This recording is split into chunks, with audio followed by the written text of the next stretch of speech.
अस्सलाम वालेकुम नाज़रीन, माया सनागुल ताली से रहो न्यू मेहरान न्यू सुरकयूं था खबरन डा खबर शामिल कई पे रतो देरों में रिपोर्ट एहसान बोस्तार जी रतो देरों में शिया मिली जमायत तरफा सैयद हसन नसरुल्लाह जे अलमानिक शहादत ऐं फ़लस्तीन जे मुसलमानन जी हिमायत में एहतजाजी रैली कढी वई।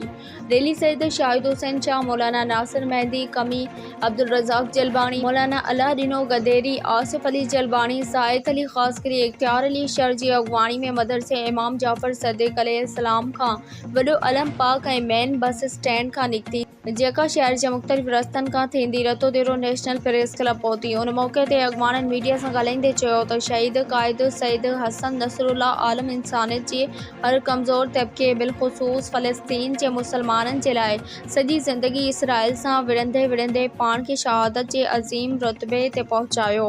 इंशाअल्लाह असीं मकतब अहल बैत ऐं जा पैरोकार ज़िंदगी जे आख़िरी टाइम ताईं मज़लूमनि सां गॾु आहियूं ऐं रहंदासीं।